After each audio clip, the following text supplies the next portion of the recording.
Odam bo'lish qiyin.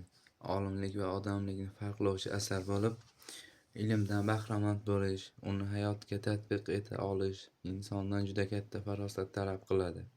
O'lmas Umarbekovning mazkur asari, bosh qahramoni Abdullajon esa aynan shu o'qiganlarini tatbiq qilishga kelganda biroz adashadi va odamiyligini boy berib qo'ydi. Bu asar real voqealarga asoslanib yozilgandek o'ziga jalb etadi. Asarda ota-onaga hurmat, qadr-qimmat, odamiylik tuyg'ulari, yosh qalbning tuyg'ulari, o'zbeklarning sodda va mehribonligi, o'spirin bolaning orzulari va shunga o'xshash voqealar ibrat qilib yoritib berilgan.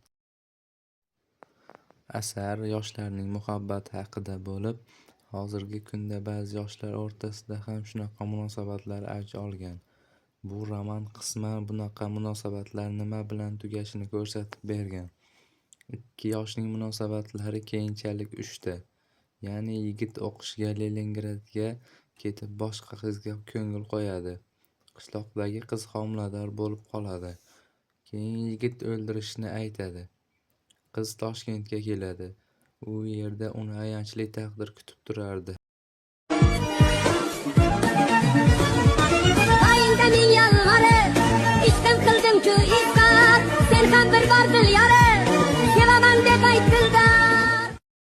Sen sher bo'lsang ham, qo'y baribir qo'chqorni tanlaydi.